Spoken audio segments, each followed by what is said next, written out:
von der Weltrekordhalterin von Gentsebe Dibaba, die 2014 hier im Februar die 3:55,17 gelaufen ist. Der Weltrekord, der immer noch Bestand hat.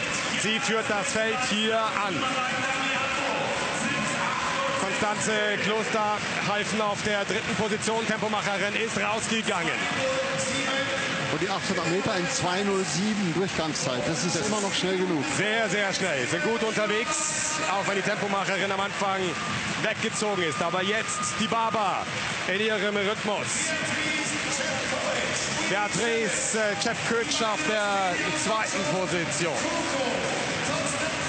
Winnie Chebet liegt noch vor ihr, Chepkötsch auf 3. Jetzt kommt Constanze Klosterhalfen, die Anschluss findet.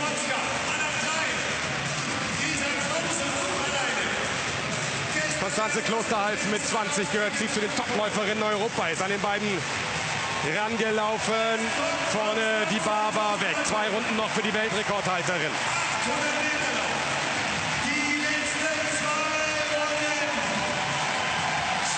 Chepkötsch wird von Klosterhalfen überlaufen, die jetzt an der 2. Position ist.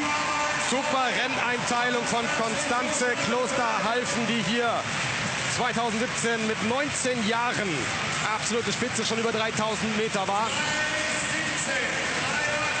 9 Hallen-Europarekord hier in der Altersklasse U20 gelaufen, 2016 in Karlsruhe mit 18 Jahren über die 1500 Meter. Die letzte Runde für Gentsebe Dibaba. Sie wird hier angefeuert, sie wird nach vorne gepeitscht. Klosterhalfen auf der 2. Position vor den starken Kenianerinnen Chepkötsch und Chebet. Chichoshka, die Polin, greift Winnie Chebet aus Kenia an, überläuft sie.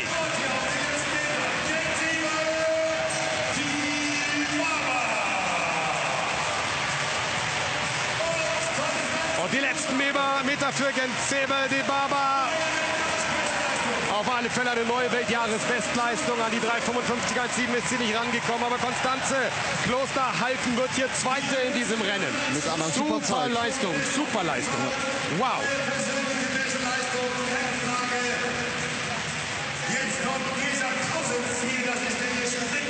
Gesa Krause bei ihrer ersten Leistungsüberprüfung nach den Trainingslagern.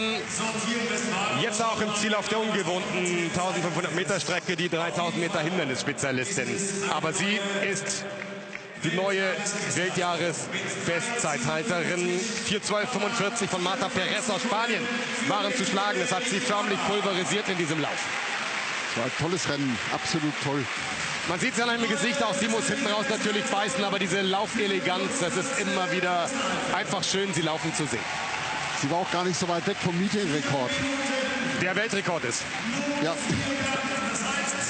Und den läufst du natürlich nicht alle Tage, das ist keine Frage. Aber sie war da sehr nahe dran. 3:57,45, Weltjahresbestenleistung. Constanze Klosterhalfen, persönliche Bestleistung mit 4:04,00. Hat also 45 Hundertstel abgeflext von ihrem bisherigen Bestwert. Beatrice Chepkötsch wird Dritte mit 4:08,33. Winnie Chebet auf der 4. Position. Hanna Klein wird am Ende 6. mit 4:10,12. Auch das eine persönliche Bestleistung. Das ist sie fast 2 Sekunden schneller gewesen als